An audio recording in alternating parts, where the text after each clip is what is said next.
ఈ సినిమా గురించి మాట్లాడాలంటే ఫస్ట్ ఈరోజు మా ఈవెంట్ ఈ ఆడియో లాంచ్. సో శక్తి కాంత్ గురించి మాట్లాడతాను. శక్తి Karthik.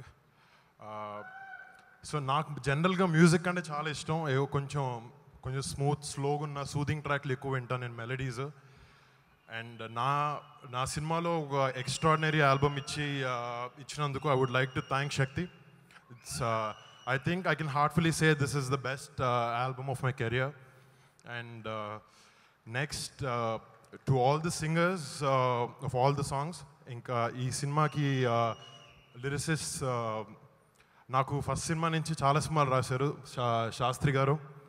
So sir, thank you so much. Malli mee pen ma cinema ku vaadinanduku.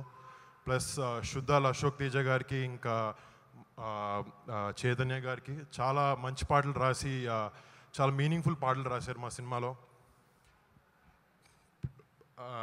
Next Shekhar గారి గురించి మాట్లాడదాం. శేఖర్ గారు నేను చిన్నప్పటి నుంచి హ్యాపీ డేస్, ఆనంద్ చాలా సినిమాలు చూశాను సత్యం థియేటర్లో. నేను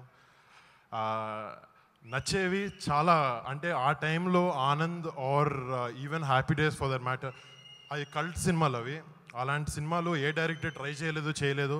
చాలా సెన్సిబుల్గా, చాలా థాట్ ప్రొవోకింగ్ ఉంటాయి, చాలా మంచి ఎమోషన్స్ ఉంటాయి, హ్యూమన్ ఎమోషన్స్ ఆయన సినిమాల్లో. జస్ట్ ఆయన ఎలా ఉన్నారో ఆయన సినిమాలు కూడా అలాగే ఉంటాయి, చాలా పాజిటివ్గా, పొడవుగా. అంటే కానీ సినిమా ట్రావెల్ మొత్తంలో, షూటింగ్లో చాలాసార్లు చిన్న విషయాలు నేను చిరాకుపడ్డాను. కానీ శేఖర్ గారి దగ్గరికి వెళ్ళిన వెంటనే ఆయన ఒక చిన్న స్మైల్ ఇస్తారు, అక్కడ ఇస్తున్నట్టు నేను అంత కూల్ అయిపోయేవాడిని. Sir, thank you so much for handling me in this film. ఇంకా దిల్ రాజు గారు మా ఫ్యామిలీలో అందరూ చాలామందితో సినిమాలు చేశారు, తేజ్తో, బనియన్నతో and చరణంతో.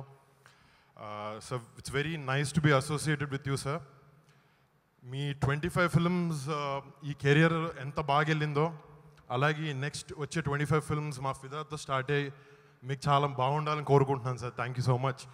And as a producer నాకు ఆయన ఏం డౌట్లు ఉన్నా ఏమున్నా ఫోన్ చేసి, వరుణ్ ఏం కాదు, బీ కాన్ఫిడెంట్ అని చెప్తూ ఉండేవారు. That gave me a lot of strength. Thank you so much sir.